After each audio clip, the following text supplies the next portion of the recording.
Hi, this is Professor Brenna Clark, and this is a recorded lecture for NU 202, Adult Health 1, and today we will be covering some of the basics of the endocrine system and nursing care for patients who have dysfunction of that endocrine system. So first thing I want you to kind of ask yourself is, what is the endocrine system and what is it responsible for? So the endocrine system regulates and releases the hormones in our body. It is a method of continuous feedback that allows for that continuous monitoring of certain body functions, levels of certain hormones in our body, and then it is able to respond to changes in those in order to meet the needs of the body. Some example of hormones that we will talk about today are going to be insulin, thyroid hormones, testosterone, just to name a few, but there are many more, some of which we'll get into much more detail next semester rather than this semester in NU 202. So just to give an overview of the endocrine system and how it functions, we need to talk about a couple different structures in the body. So the first structure that we need to talk about is the hypothalamus. And you should recall from anatomy and physiology that the hypothalamus lies at the base of the brain. And with the endocrine system, the hypothalamus is what continuously monitors several different things throughout the body. And it does this by receiving signals from things like our thoughts, feelings, autonomic functions, environmental cues, and feedback from specific endocrine glands. As it receives these signals then, the hypothalamus determines what our body needs at that point in time. So based on those signals that it receives, it is going to secrete or stop secreting certain factors that then would stimulate actual hormone production. So the hypothalamus, based on those signals that it receives, could potentially produce what we call a releasing factor. This releasing factor then signals the pituitary gland to release specific hormones that are then going to travel to specific endocrine glands to kick into action and release even further hormones or to produce a certain function. So the hypothalamus receives signals from the body, from various areas in the body. It then releases what we call a releasing factor that stimulates the pituitary gland to kick into action and function. All right, once the pituitary gland is stimulated, it is going to release specific hormones that then signal the appropriate endocrine gland to work further. So the pituitary gland is divided into the anterior and posterior pituitary glands. The anterior pituitary gland is considered our master gland because it actually can release several different types of hormones and has control over multiple endocrine glands. Okay. The posterior pituitary gland also releases a couple different types of hormones, but it does not have the significance for a major impact that the anterior pituitary gland does.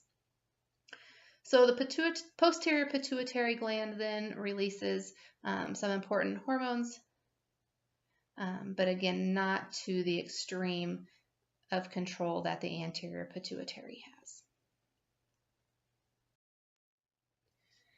All right, so this process that I just mentioned is called the hypothalamic pituitary hormonal axis. So this is basically just a rephrasing of what we just talked about, but it's sometimes something that gets confused easily, which is why I put it up here as well. So the hypothalamus again receives signals from the body, secretes a releasing factor to the anterior pituitary gland.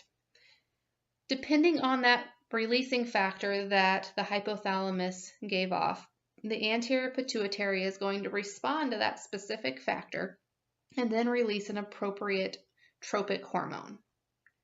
That tropic hormone that's released from the anterior pituitary gland is going to travel to a specific endocrine gland.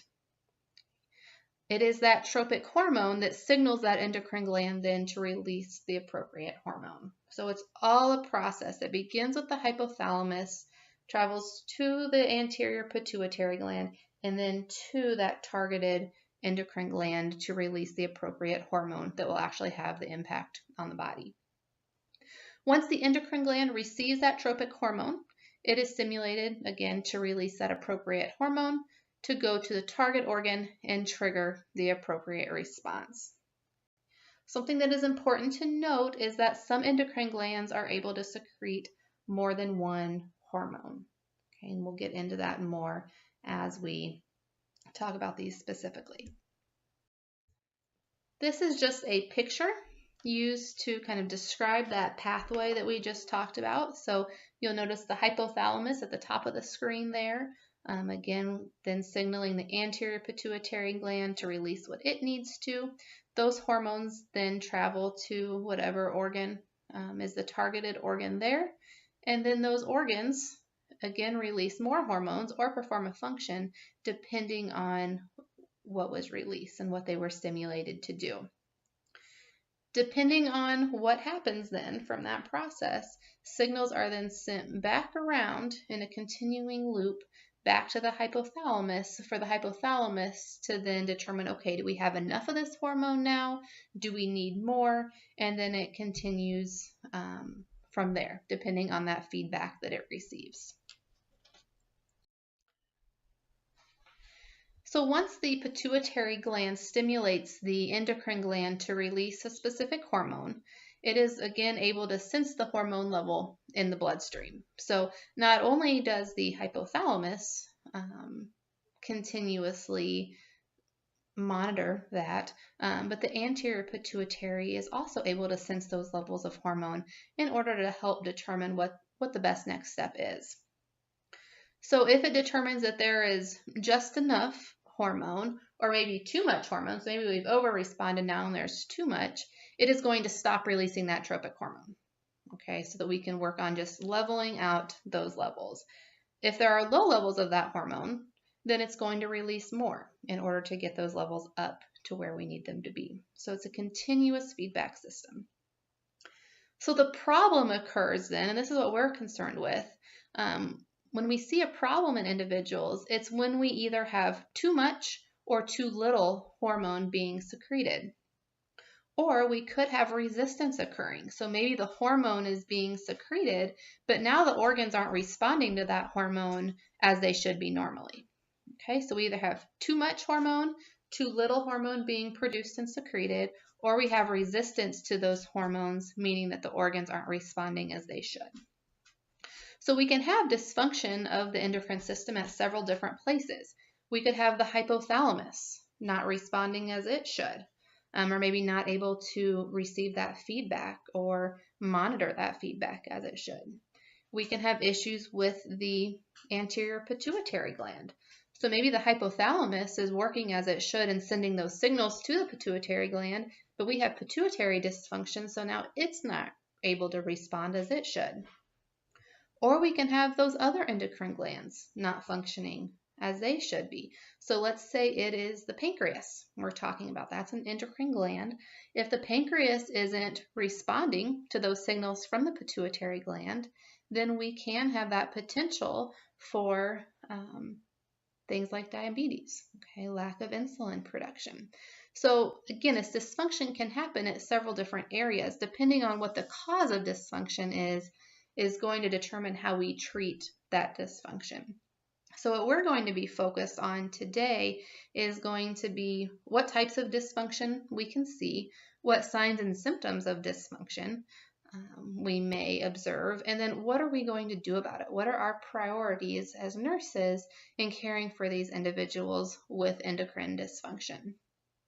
And then I also listed here just some possible causes of endocrine dysfunction. Again, this could differentiate between what type of dysfunction that we see, but we can have autoimmune diseases. We can see chronic inflammation causing issues with endocrine glands, infarction or lack of oxygen to certain areas, infection, and tumors even. So again, these can affect different levels of that feedback system and cause issues with our endocrine functioning as a whole. So some of the major endocrine glands are listed here for you. Again, that master gland is considered the anterior pituitary gland. And the reason that it has this name is because it controls the functioning of several other glands. So the anterior pituitary gland again receives those signals from the hypothalamus that then stimulates that anterior pituitary to send hormones, those tropic hormones, to these other endocrine glands that are listed here. So the posterior pituitary, the thyroid gland, parathyroid gland, adrenal gland, and the pancreas. So we are going to focus on the three that I have circled here today, the thyroid gland and the parathyroid gland most specifically, and then we will also talk about the pancreas as well, and we'll spend a whole lecture on that because that is very prominent in what we see dysfunction in, especially in healthcare today.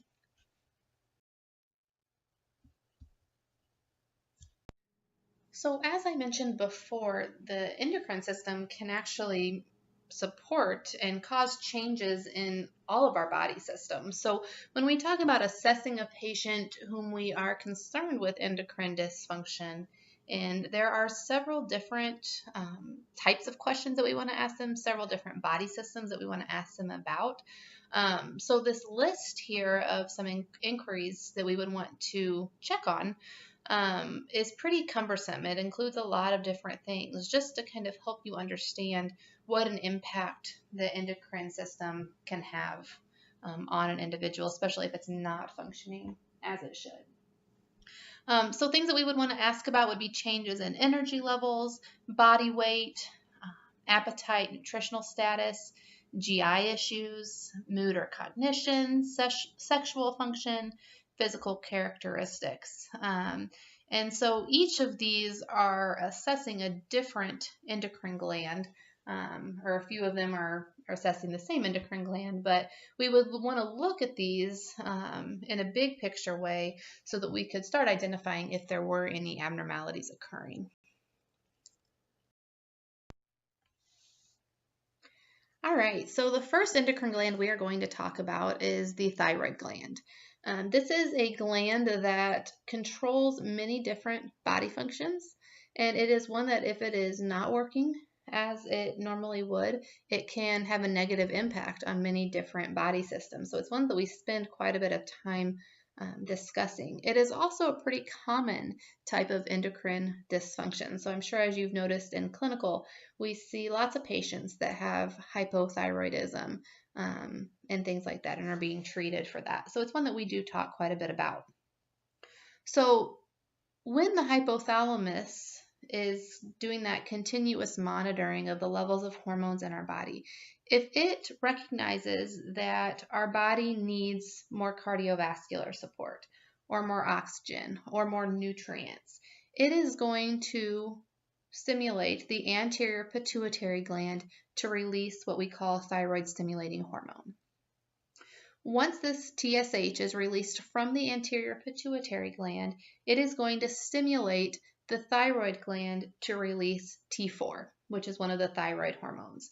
T4 is then converted to T3, another thyroid hormone. So understand that both of those are thyroid hormones. It's just that T4 is a precursor to T3.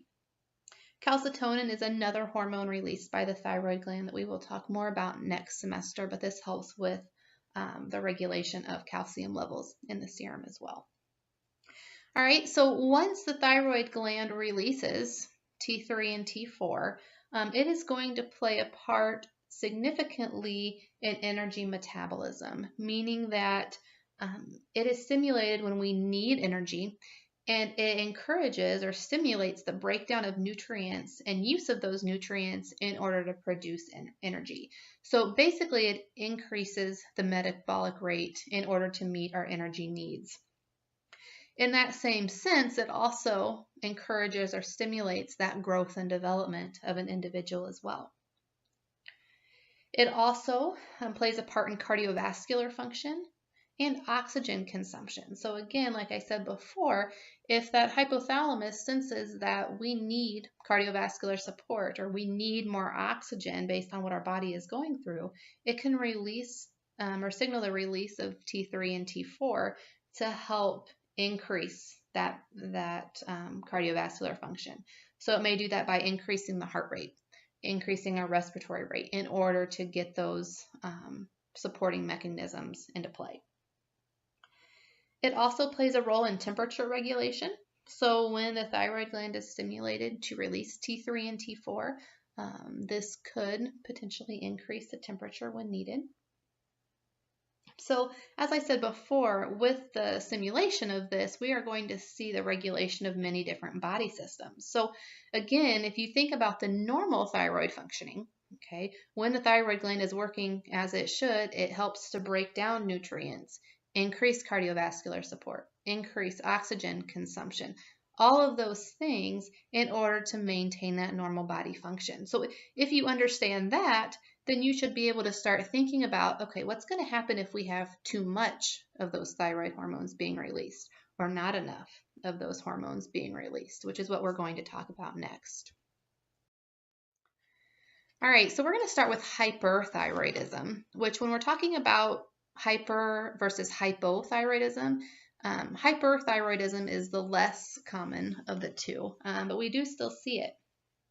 So hyperthyroidism basically just means that we have too much T3 and T4 that's being released.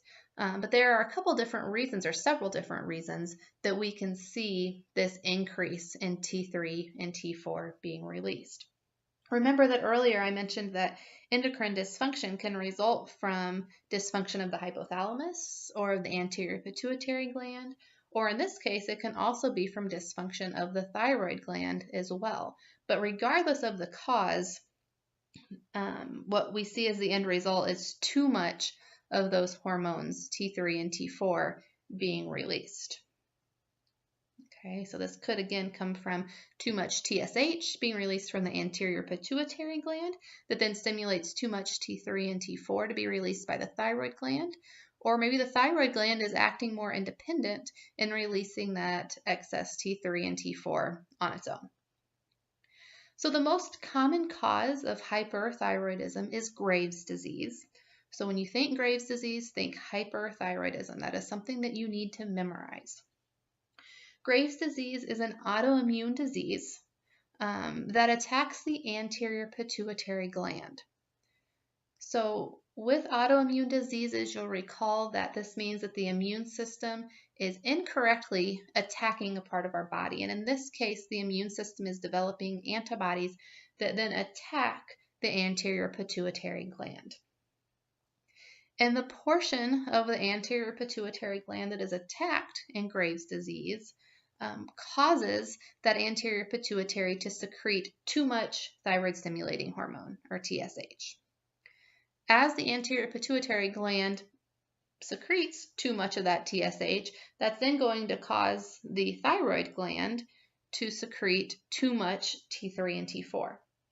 Okay, so the end result is still that we have too much of the thyroid hormones, but the cause of that excess in those hormones stems back to that antibody attack on the anterior pituitary gland. Okay, so this is Graves' disease, autoimmune disease attacking the anterior pituitary gland that causes that gland to release too much TSH, which then stimulates the thyroid gland to excrete too much of those thyroid hormones. Okay, so that occurs with Graves' disease.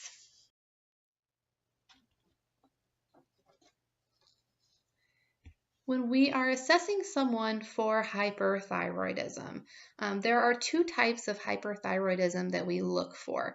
And basically, there's primary and secondary hyperthyroidism, but the way that we determine which type someone has is by determining what the cause of dysfunction is. So if it is the thyroid gland that's not working appropriately, then that is considered primary hyperthyroidism. Okay, so primary hyperthyroidism lies within the thyroid gland not functioning correctly.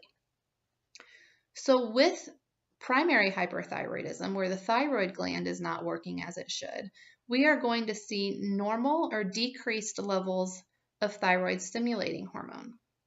Okay, remember I mentioned earlier that this is a continuous feedback process. So if the thyroid gland is stimulated or is releasing too much T3 and T4, okay, because of that continuous feedback, the anterior pituitary is going to try to decrease the levels of TSH that are being released so that would then signal the thyroid gland to release less T3 and T4. The problem is that the thyroid gland is not working as it should, so it's not going to respond to those decreased levels of thyroid stimulating hormone. It's going to continue doing what it thinks it should. All right, so with primary hyperthyroidism, we have an issue with the thyroid gland itself. We are going to see normal or decreased levels of thyroid stimulating hormone because that's the anterior pituitary's way of trying to slow or decrease the production of T3 and T4 by the thyroid gland. Because the thyroid gland is functioning independently to produce too much of those thyroid hormones, we are then going to see elevated levels of T3 and T4. All right, with secondary hyperthyroidism then, we have a dysfunction that is occurring somewhere besides the thyroid gland. So the problem lies either within the hypothalamus or more commonly within that anterior pituitary gland. So this is what we were just talking about with Graves' disease, where we had that autoimmune attack on the anterior pituitary gland that then in return was causing dysfunction of the thyroid gland itself. So secondary hyperthyroidism, we have an issue with the anterior pituitary gland causing too much TSH to be released, which is why our laboratory values are going to show an elevated TSH level. And because the anterior pituitary is not working right and is secreting too much of that TSH, we are also going to see elevated levels of T3 and T4 being released by the thyroid gland, but that's in response to the TSH this time. It's not because the thyroid gland is functioning independently and incorrectly.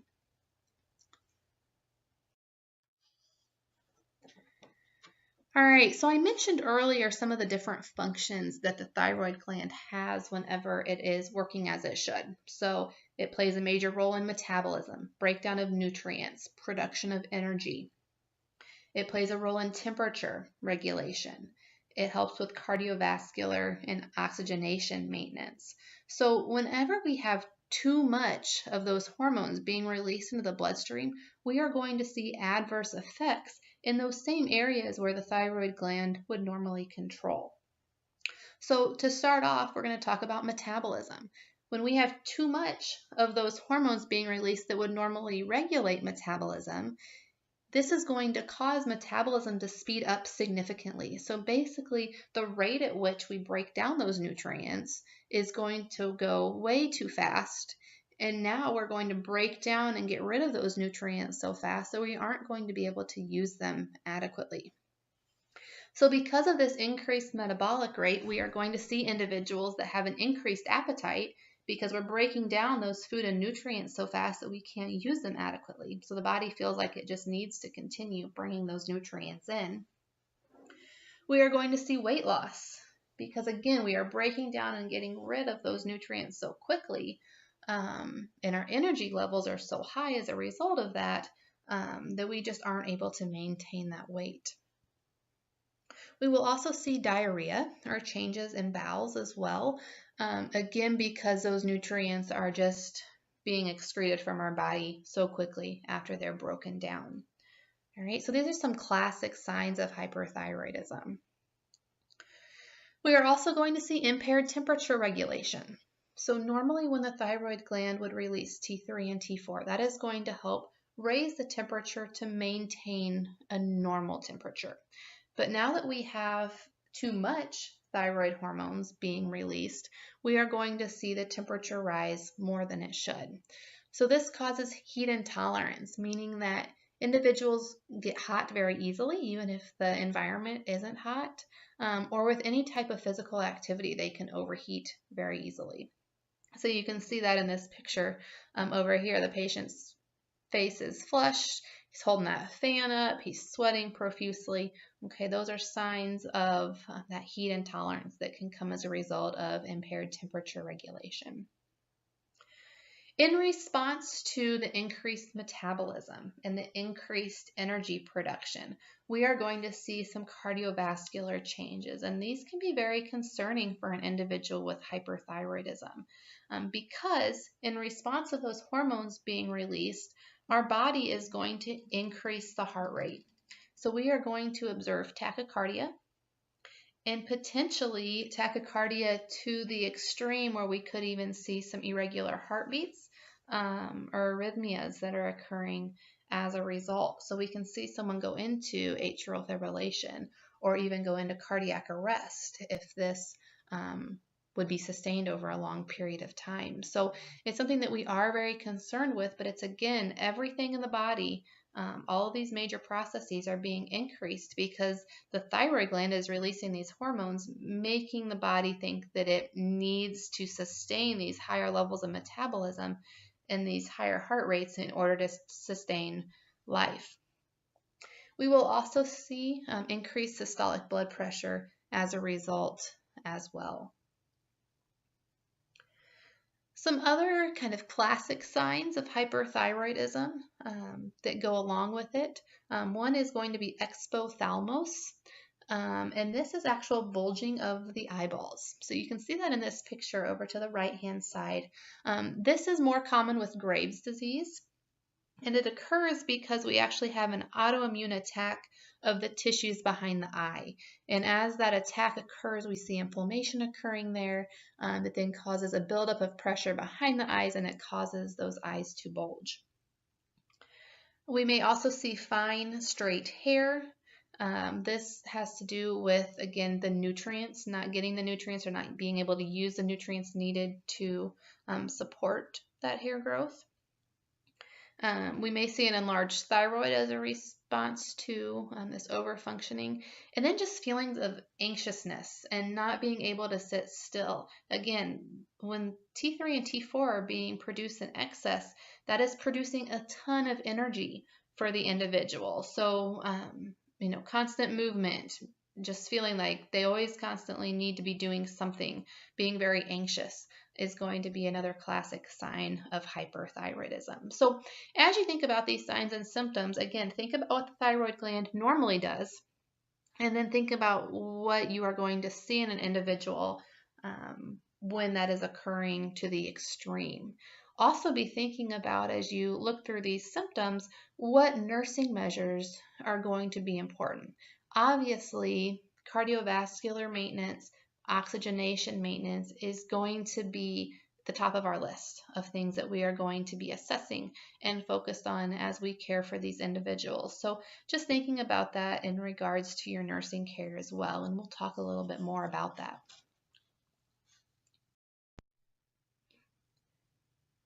All right, so hyperthyroidism is a condition that has to be treated. Our bodies cannot sustain high levels of metabolism and, extreme tachycardia, arrhythmias, high oxygen use. We cannot sustain that for life. So if an individual develops hyperthyroidism and we recognize these symptoms as a result, this is something that has to be treated. Otherwise, it is a disease that could result in death. So it is something that is not taken lightly when it presents. One way that we can try to treat hyperthyroidism is going to be through what we call antithyroid drugs. And one type of antithyroid drug, or one of the most common types, is what we refer to as PTU, or propyl uracil. And this decreases the amount of thyroid hormones that are circulating by interfering with the conversion of T4 to T3. Okay, so basically it plays a part in really halving the amount of thyroid hormones that are being produced. More commonly, we will see radioactive iodine or a thyroidectomy used to treat hyperthyroidism. So radioactive iodine would be taken in an oral liquid form. So it is something that is ingested and then excreted via the urine and saliva. And the way that it works is it slowly shrinks the thyroid gland by killing thyroid cells. Okay, so it's a very potent medication. This is typically something that is given on maybe 1 or 2 doses over time, and that'll be it. So it's not a daily medication like the PTU would be, but it is a 1 or 2 dose regimen. So again, taken via oral liquid form, excreted via urine and saliva. Works by slowly killing those thyroid cells in order to shrink the thyroid gland and reduce the amount of thyroid hormones that are being released. What is significant with radioactive iodine is that the side effects or the potential for side effects related to an individual being theoretically radioactive because of the substances, the makeup of that iodine. So it takes 8 to 12 weeks to lower these levels, okay? But an individual is not radioactive for that period of time. Depending on the dose of iodine that they receive, they could be considered radioactive for days, up to a week, or even up to a month, depending on the dose. So for these individuals, while the actual ingestion of the medication is pretty straightforward, pretty simple, they do have to take some measures afterwards to protect those that are around them from being exposed to high levels of radiation. Because, as you know, radiation increases the cancer risk. So these individuals are going to be isolated. In some situations, they're going to be more extremely isolated than others. But they will be instructed to stay at an increased distance away from others. It used to be that we would tell the patient to stay in a hotel room after receiving this treatment because it was thought that that would protect others from receiving that. But what we found was that this radiation could even travel through walls. So the people that were staying on either side of them or who were around them were still at risk for being exposed to that radiation. So now we try to encourage individuals, if they can, to stay at even further distance away from one another. So more than even just a wall separating them. As I said previously, this is excreted from the body in the urine and the saliva. So we also educate individuals to isolate their urine by flushing the toilet at least 2 times every time they void. They're instructed to double bag their trash, so just allowing for that extra layer of protection. Utilize separate bedding and wash their bedding separate than from others. So maybe let's say it's a really big house and the individual is staying in the basement, during this time, and the rest of their family is upstairs. When they do laundry, it would be recommended that they wash all of their clothing, bedding, everything separately than the rest of the families, and that they shouldn't even handle the rest of the families while they are considered radioactive. And then obviously no close contact, so no kissing, sex, even hugging while they are radioactive. Again, the amount of time they need to take these precautions is going to be dependent on the type or the amount of radioactive iodine that they received. But it does take 8 to 12 weeks for levels of the thyroid hormones to be decreased, but an individual would not be isolated for that long of a period of time. All right, and then one other type of treatment for hyperthyroidism is going to be a thyroidectomy, or actual removal of all or part of the thyroid gland. Okay, so this would actually be surgical removal of that. One thing that is very important to note is that with any of these types of treatment, an individual is going to need thyroid replacement. So this is especially the case with radioactive iodine and thyroidectomy.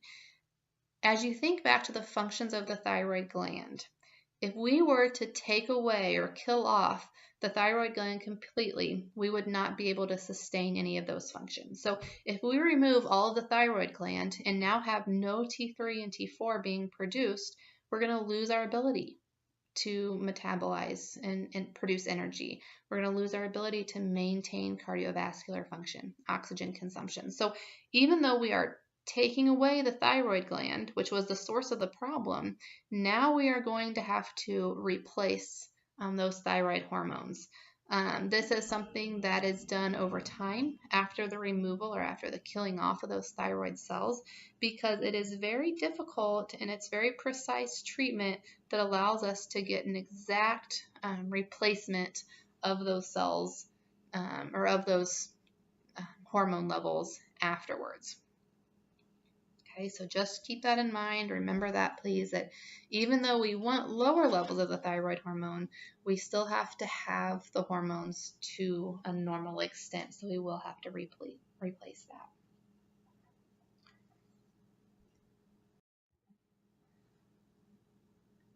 All right, so this again just kind of recaps what we talked about previously. I put it all up here for you. Just the highlights of treatment for patients, the care for patients after radioactive iodine therapy. So you have that for you as well. Again, the goal with this is going to be to kill off that thyroid gland slowly to reduce the T3 and T4 production. But then we do have to take these precautions because individuals, once they ingest that radioactive iodine, are considered radioactive and could potentially increase the risk for others developing cancer if they expose that radiation to them. One question that I have gotten before is, these people are ingesting radioactive material, so aren't they at risk for developing cancer? And yes, they are. Definitely, this is something that we very closely monitor the amount of radiation that they are taking in. We would closely monitor them for cancer afterwards and for the rest of their lives.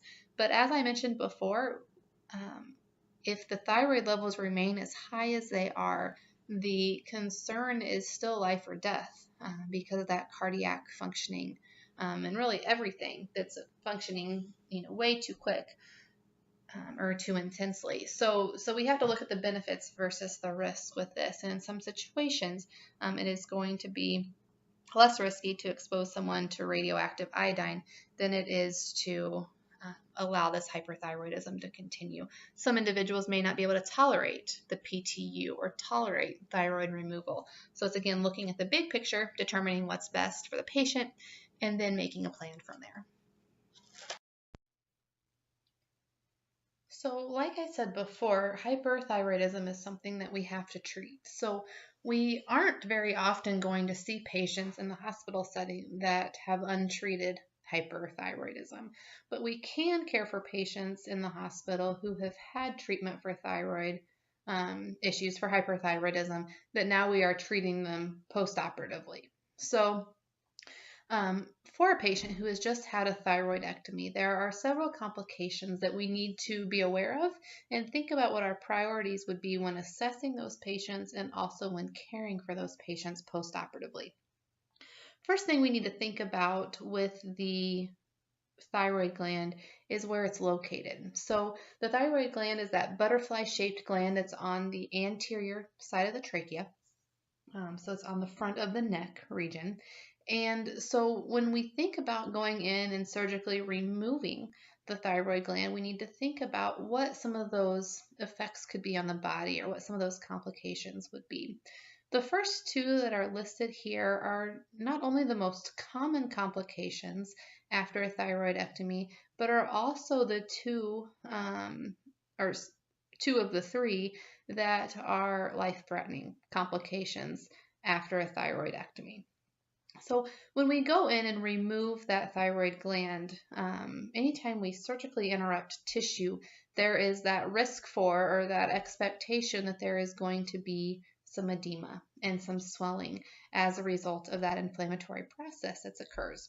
But because of the location of where this gland is located, if we have extreme edema, our concern is that the airway can actually become obstructed. And so what we call this is a laryngeal obstruction, an obstruction of the airway that occurs as a result of that swelling in response to inflammation. So think about the signs and symptoms that you would want to assess the patient for that could be indicators that an obstruction is occurring. Examples of this would be stridor. Okay, again, that's that high-pitched crowing sound that indicates that the airway is obstructed. Wheezing could also occur. Decrease in oxygen saturation rate, and just signs that the individual is in respiratory distress. Okay, if stridor occurs, this is a medical emergency. Okay, if you think about it, if you would try to put oxygen on this patient, let's say you put a nasal cannula on this patient, is that going to do anything for the patient?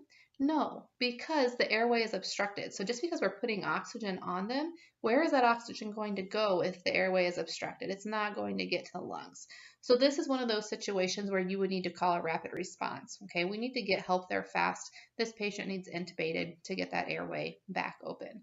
That's not being said that you can't put oxygen on the patient while you're waiting for the rapid response team to get there, but your number one priority is going to be getting help there immediately. Because of this edema and swelling that's occurring, we may also see damage to the vocal cords. Again, this isn't a medical emergency, okay? That's just one of those things that can happen that we need to be aware of and be able to educate our patients about. Another symptom or side effect after a thyroidectomy that we need to be watching for is hemorrhage. Okay. Again, this isn't meaning hemorrhage that you are going to see outside the body, but an individual can actually be bleeding internally, and that can cause more damage. It can take more time to recognize. So it's something I just want you to think about. Again, what kind of signs and symptoms are you going to be monitoring these patients for, knowing that they are at risk for hemorrhage? So some kind of indirect signs of hemorrhage that you would want to assess for are going to be things like a decreased blood pressure, okay, hypotension as a result of that decreased blood volume, tachycardia, okay, the heart's trying to compensate for that decreased blood pressure, decreased perfusion to the organs by increasing the heart rate. We may also observe some tachypnea or increase in the respiratory rate, because when we have decreased perfusion to the organs as a result of low blood volume, that increased respiratory rate is going to be the body's way again of compensating to try to bring in more oxygen to get those to the organs. So those are some of the signs that you would want to assess for that internal bleeding. We may see secondary hypoparathyroidism. The parathyroid gland is one that we will talk about soon, but it sits behind the thyroid gland and it helps to regulate the calcium levels in our blood. So in removing the thyroid gland or part of the thyroid gland, we can either remove the parathyroid glands or we could damage the parathyroid glands. So we want to monitor for things like abnormal calcium levels that would be a result of that. So secondary hypoparathyroidism then would be decreased calcium levels as a result of removal of those parathyroid glands. So think about what normal calcium level is and then what signs and symptoms you would see as a result of that. We may have damage to the laryngeal nerves. So this could affect the quality of speech for an individual. We may see a thyroid storm. This is very infrequent, but it is a medical emergency when this does occur. Okay, and it is the exacerbation of all the signs and symptoms of hyperthyroidism caused by the abrupt release of those thyroid hormones during removal of the gland. And then another common complication that we need to think about with any surgical procedure is an infection. Okay, surgical site infection can occur, so just watching for that as well. And then dysphagia, and you should recall that dysphagia means difficulty swallowing. So immediately post-operatively, the diet is going to be limited to things like liquids, whether that's clear liquids, full liquids, or soft foods, things that will easily go down that we won't have to worry about the swelling impacting the ability to swallow. All right, so just wanted to spend a little bit more time on the thyroid storm. This is again caused by untreated or undertreated hyperthyroidism, or it can occur after a thyroidectomy. Okay, but again, it's not that commonly after a thyroidectomy, but it can occur.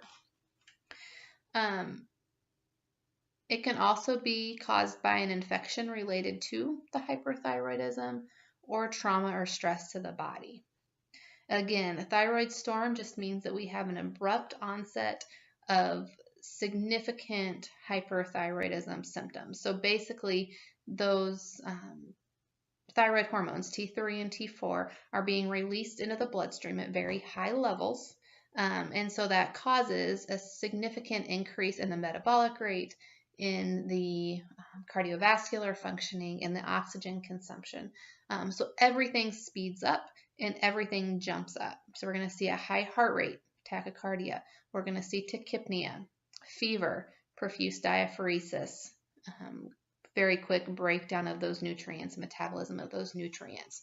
Okay, so those are our classic signs. It's pretty much everything we talked about with hyperthyroidism, but even to a bigger degree.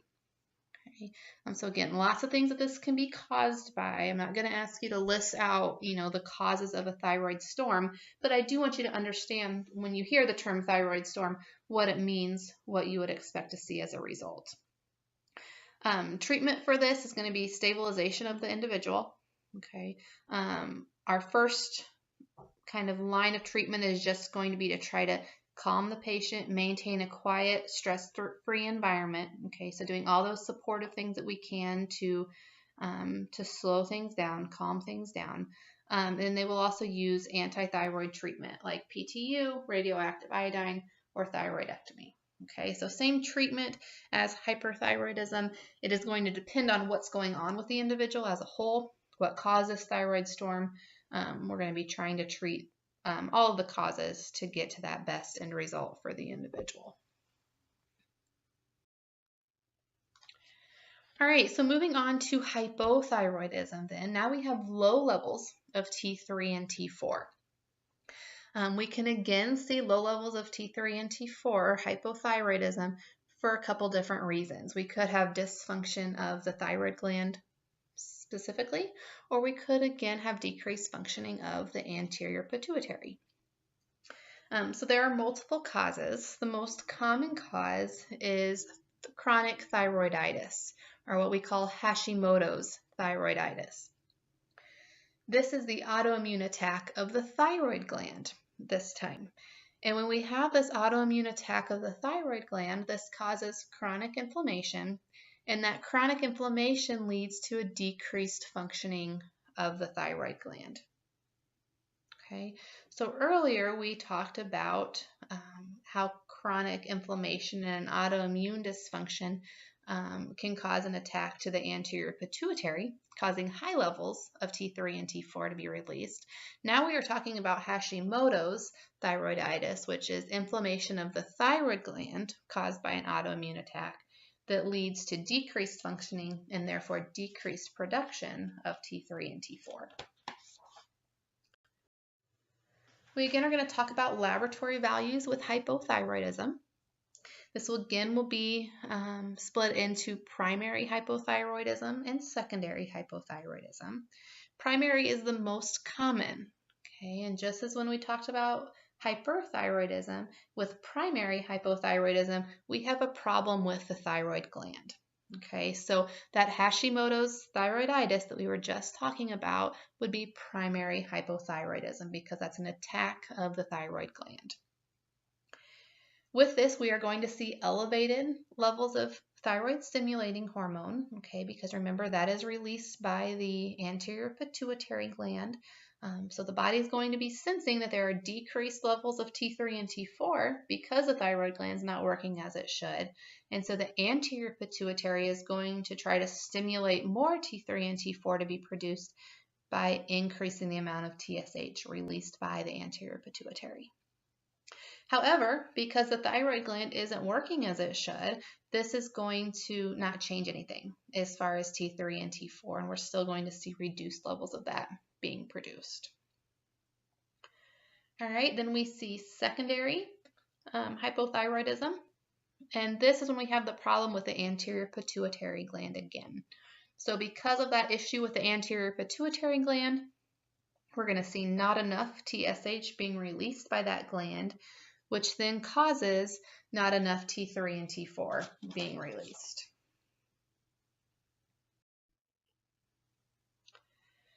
All right, so what are we going to expect to see in a patient with hypothyroidism? So think opposite of hyperthyroidism. With hyperthyroidism, everything was sped up. Heart rate was sped up. Temperature was elevated. Metabolism was going faster than normal.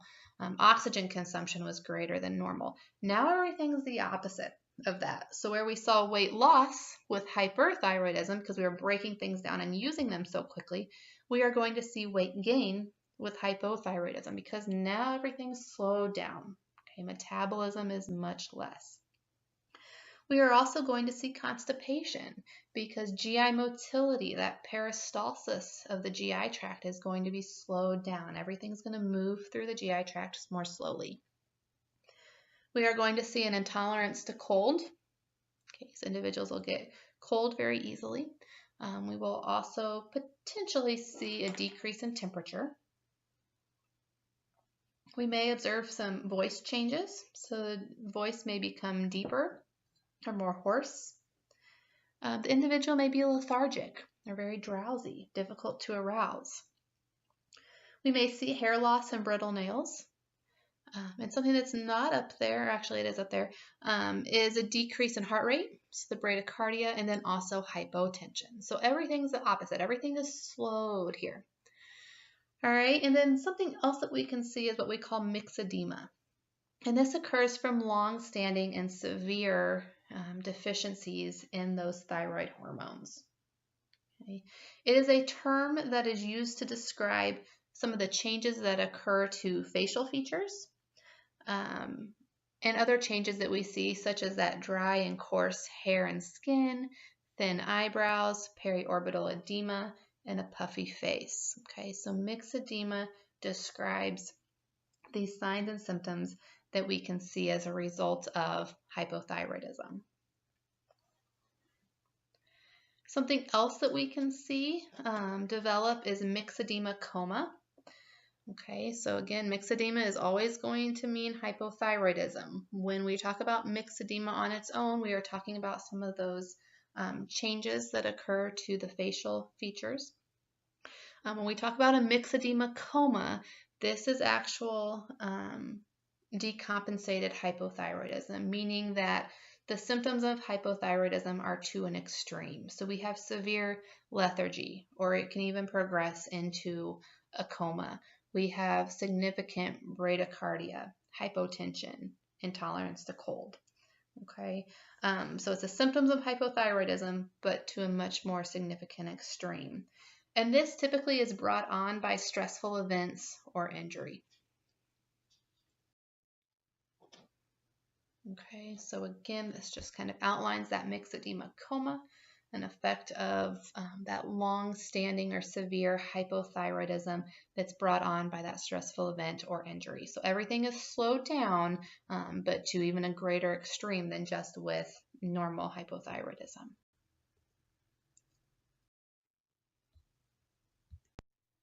All right, so moving on, then we are going to talk about the parathyroid gland.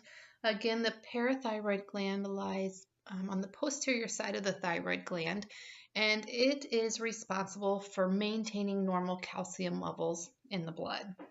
So the parathyroid gland is stimulated to release parathyroid hormone in response to low serum calcium levels.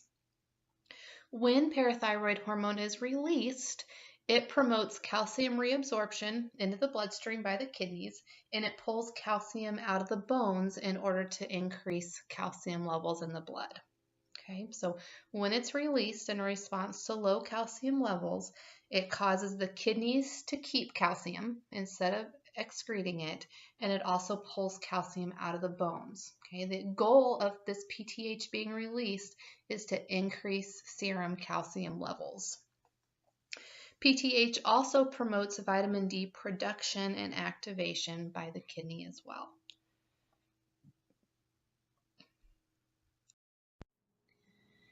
All right, so starting with hypoparathyroidism then, or decreased levels of that parathyroid hormone being released from the parathyroid gland. As I mentioned, normally a decreased calcium level in the blood would stimulate parathyroid hormone to be released from the parathyroid gland. But when we have hypoparathyroidism, even though we may have decreased levels of calcium in the blood, the PTH is not going to be released as it should be. This is commonly caused by removal of the thyroid gland through a thyroidectomy. So like I mentioned previously, but we can also see other causes of hypoparathyroidism as well. So the result of this then is going to be decreased levels of calcium in the blood because the parathyroid hormone is not being released, which would normally help to raise those levels of calcium in the blood. So decreased calcium levels and increased phosphate levels because there is an inverse relationship with those two electrolytes. So the signs and symptoms that we are going to see related to this then are going to be related to decreased levels of calcium in the blood. So one thing you will want to look back on is what normal calcium level is. All right, so you'll need to be able to identify if calcium level is normal or not, and then understand what symptoms you would expect to see based on the abnormality. So basically, when we have low levels of calcium in the blood, the muscles become aggravated. So cramping and convulsions are going to be common. We may also see some neuromuscular signs and symptoms as well. So we can see irritability, hyperreflexia, tetany, convulsions, and some classic signs of hypocalcemia are what we call Trousseau's sign and Chvostek's sign. So Trousseau's sign is a way or something that we look for as far as that muscular irritability goes. So when a blood pressure cuff is tightened around the patient's upper arm, causing ischemia to that area, the muscles of the hand and wrist will contract and cause a carpopedal spasm. And we'll look at a picture of that here in just a minute. But if that would be positive in an individual, so if we tighten that blood pressure cuff and we saw this carpopedal spasm, this would be a sign that they may have hypocalcemia.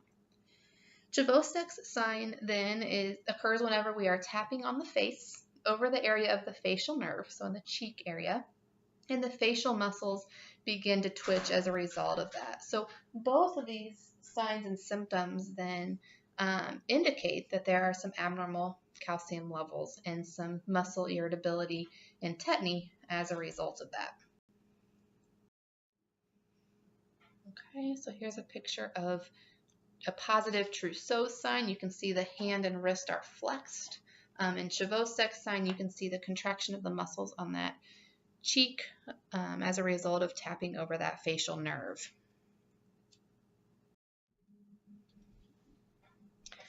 All right, so hyperparathyroidism. Now we have too much parathyroid hormone that's being excreted, even when not needed. So now parathyroid hormone is being released even though we don't have low levels of serum calcium. So this excessive release of parathyroid hormone then causes us to have too much calcium in the bones. The problem comes not only from having high levels of serum calcium, but also from how we get to those high levels of calcium. So you'll recall that I mentioned when parathyroid hormone is released from the parathyroid gland, this causes calcium to be pulled out of the bones into the bloodstream. So when this occurs at too much of an extreme, this causes too much calcium to be pulled from the bone. And the result of that then is those bones become weak, they become more porous, and this increases a patient's risk for fractures, and sometimes fractures even without injury. So the risk for fractures with hyperparathyroidism is significant because of that calcium being pulled out of the bones too significantly. All right. We also mentioned that when parathyroid hormone is released, this causes the kidneys to reabsorb calcium excessively instead of excreting it. So this actually increases the patient's risk for developing calculi, stones, because as that calcium is pulled back into the bloodstream, it can sit in the kidneys and it can very easily develop into stones as well. With hyperparathyroidism, we are also going to see signs related to hypercalcemia. Because remember, we're doing all these things to raise the calcium levels, even if we don't necessarily need an elevation in calcium in the serum. Typically, these are going to be vague symptoms, but think about the complications related to them as well. So with hypocalcemia, we were talking a lot about muscle irritability and neuro irritability, things like that. But with hypercalcemia, we're going to see more vague symptoms. We will see things like muscle weakness. So the opposite of that muscle irritability, now we see weakness. But also constipation, anorexia, nausea and vomiting, polyuria and polydipsia, depression, lethargy. So kind of a broad spectrum of symptoms that we can see with hypercalcemia. Again, the biggest thing to think about with this is what is the patient going to be at risk for because of that excessive pulling of calcium from the bones and pulling calcium in through the kidneys instead of excreting it via the urine.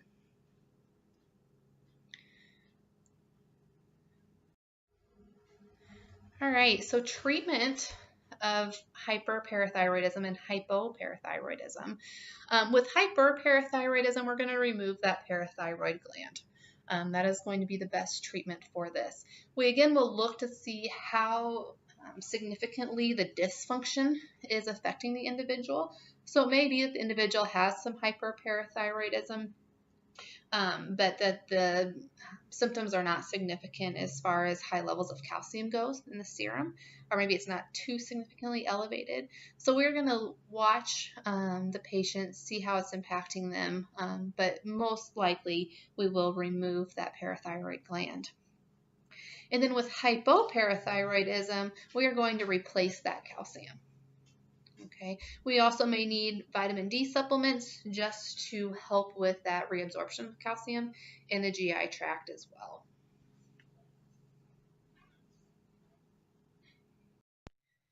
So we are going to finish up this lecture with just a brief overview of a medication class. The medication itself is called dexamethasone, and the reason that we introduce this here is that it is a medication that mimics or works very similar to some of the hormones that are released by the endocrine system, specifically by the adrenal gland. And sometimes the side effects from these medications can actually be misperceived as an endocrine dysfunction or an endocrine disease. So just something I wanted to touch base on. It is a medication that affects the body systemically. So it's one that we want to make sure that we understand, especially before we administer it to our patients. So dexamethasone is a glucocorticoid or corticosteroid, which is what we most commonly hear it referred to as. Similar medications are going to be prednisolone or hydrocortisone, and these are commonly administered for treatment of inflammation. So it helps to interrupt the immune response and reduce that inflammatory response, which you might be thinking, okay, well, inflammation is a good thing a lot of times. And a lot of times it is, but this is going to be used more for if we have a severe immune response, or the immune response is kind of going above and beyond what we really want it to do at this time, or if we're seeing chronic inflammation and chronic immune responses. So it is for treatment of that. Like I said, it works similar to some of the hormones that are released by the adrenal gland normally. And side effects of this medication, again, can present as endocrine dysfunction. So we just want to be sure that we are understanding what the medication does, what its common side effects are, so that if a patient comes in complaining of these symptoms, we understand that it's probably a side effect of the medication and not from, an endocrine disorder. So some of the common signs and symptoms that we may see as side effects of this are going to be weight gain and fluid retention, puffy face, hyperglycemia, and that's a big one. So anytime we have patients on these medications, especially large doses of these, we are going to be monitoring their blood glucose level because, as you know, high levels of glucose increase a patient's risk for infections. We want to be monitoring for that. With long-term use of this, we are concerned with osteoporosis and the weakening of bones, increasing that risk for fractures. And then these patients are also at risk for peptic ulcers affecting the GI tract as a result of taking this medication as well. So just some things that you want to be aware of with this medication. Again, you'll need to understand why we give this medication. It may be something that we give 1 or 2 doses of it after surgery to help with inflammation. That's common after our total hip or knee replacements. Or it could be something that's given long term. Okay, so thinking about how those side effects could affect someone.